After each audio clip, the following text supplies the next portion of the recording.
In the book The Whole Brain Child, author Daniel Siegel presents the idea of corroborative listening. This concept emphasizes the importance of the listener striving to comprehend the emotions and thoughts of the speaker, then articulating those intentions in their own words and seeking validation. Life presents numerous opportunities for us to engage in mindful listening with our children. Are we aware of these moments and making the most of them? If you practice attentive listening, have you cultivated the habit of corroborative listening? What is the significance of imprinted listening, and how can we effectively implement it?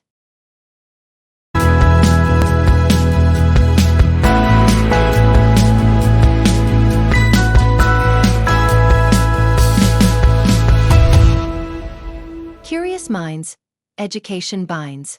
This is summer. As parents, we often strive to listen attentively to our children's expressions. However, various unexpected situations can arise that may lead us to overlook their words.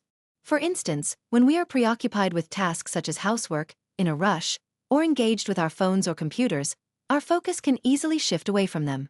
Additionally, moments of stress or depression can further hinder our ability to engage. Sometimes, we may dismiss their concerns as unimportant or respond out of habit rather than genuine attention. These scenarios are prevalent in our daily lives.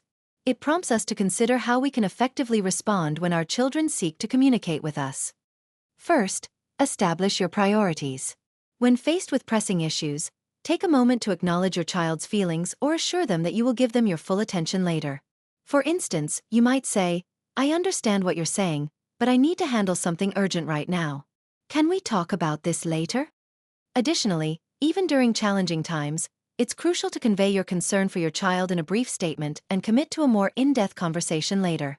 You could say, "I'm not feeling my best at the moment, but let's talk about this later.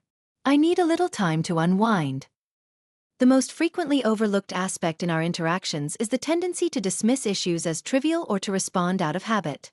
We often fail to recognize the child's interests, emotions, and needs. For instance, when a child excitedly rushes home to share, "Mom, my teacher said my drawing was really good today," a typical response might be, "That's nice. How did your math test go?" Just picture how let down the kid must have felt.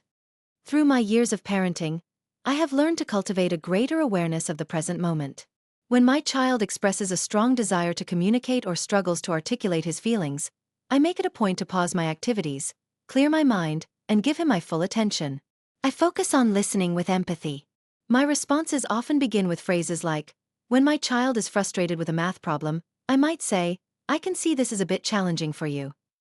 If I notice he seems down, I might ask, "I noticed you seem a little upset. Did something happen today?" When he shares that he made a new friend, I could respond, "I bet he thinks you're great too." And if he is upset about canceled travel plans, I would say, "I understand this is disappointing since we won't be able to go out for a while." It's important to accept his emotions as naturally as one would grab a bowl to hold the water. I believe that expressing sincere concern can help a child feel truly understood and accepted. It conveys that someone genuinely cares about their feelings, and it's such a wonderful thing to be felt by someone who feels what they feel. It is essential to focus on the child's feelings rather than the details. In the upcoming post, we'll continue to explore imprinted listening in hopes of making our conversations with our children more effective and warm. Curious minds, education binds. This is summer. Thank you for your time.